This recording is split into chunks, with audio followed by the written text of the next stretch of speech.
Okay, so now I got my filler piece. It's the glue's, for the most part, dried. It's dried on here really well. There are a few places on here that where the glue is a little thicker. That's not completely dry. But what I was talking about, you see, I'll put my finger in that spot that's kind of wet, and look what happens. You see how the glue comes off? That would indicate to me if the whole thing was like that, it's not dry enough for me. But because most of it's dry, what I'll do is I'll just kind of come here and just kind of rub my finger over that and get that glue kind of thinned out a little bit. So anyhow, come over here now, back into the water. Get it wet.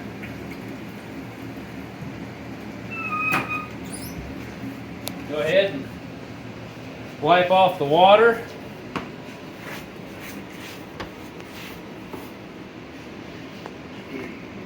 Hang my old Troy Lee design shirt back up on the nail, and we'll come back over here. Okay, now what I'm wanting to do is I'm now wanting to take the edge of this strip of my strap here, and I want it. I like them to look really square right here. That's me. There's a lot of ways to do it. Some guys pull them back further. Anyhow, I like them to be super square right there. So anyhow, what I'm going to do now is I'm going to take, for the most, my leather. This piece is kind of bad, and so actually I can just go ahead and cut that off. I don't even need that piece.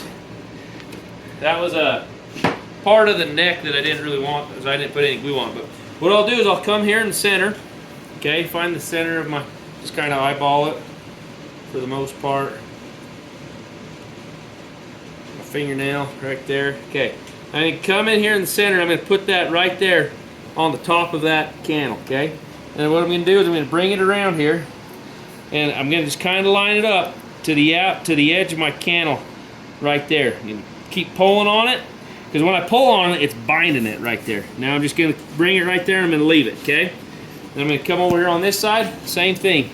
And just use your finger, run it along there. Just pull that son of a gun. Put your back into it a little bit. And come right there. Now you see it's headed over both sides right here, so just take your cobbler's hammer, come in here and whack that down in there. Both sides. Okay? I ain't worried about cutting that off right now, but so what I'm looking for, now if you look down there, if you look down that angle, for the most part, it doesn't look, hopefully, it doesn't look like it's ziggy-zag type of deal, that it's lined up pretty good with the cantle. What I'll do now is I'll bring my horn or some sort of slick, and I'm going to come over here and just rub that together. Okay, take my fingers, get that glued up in there, okay? Rub that around there. Now, what I'm going to do now is I'll come with my tickler, come up in here, and put my stand down a little bit. Come up in here, and I'm going to push that up in there, up in that. And that will give me pretty good, yeah, push that leather up there in that crease. Be careful. As you can tell, this part of my Cheyenne roll or my camelback's been skived pretty good, so it has I can get a real sharp bend in there. Just be careful that you don't push your tickler through and cut your leather. That has happened, and if you do, just don't do it next time. So anyhow, I'm just gonna go ahead and push that tickler up in there, and then that'd be her. I'm gonna go ahead now, trim that excess right there, put my saddle stand up a little bit. I'm gonna come here, take my knife, trim that right there, nice and easy. Okay. Now I'm gonna take this and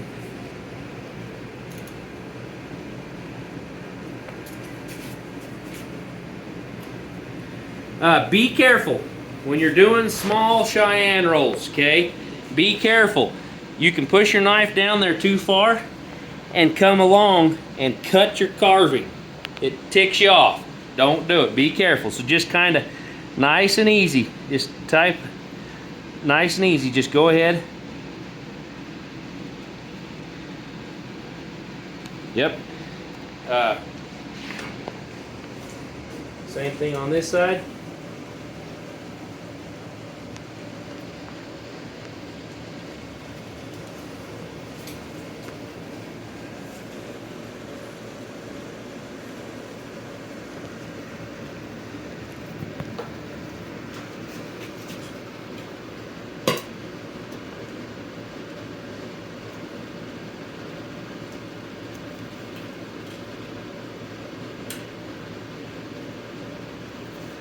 Okay, there she be. Now I'm gonna let it dry. Come back over with my ball peen hammer here, kind of tap on that, kind of form it a little bit. But let it dry. But you can see this is the look that I like, where it's just, I don't really care for the Cheyenne rolls to be kind of winged out like that, but that's just me. I like them really, really sharp right there. So that's how I put my filler seat in, or my filler piece right in there for my Cantle. Once that all dries, and that I may come back and kind of shape it a little bit, flatten it out with my wood planer, but right now I ain't too worried about it. So.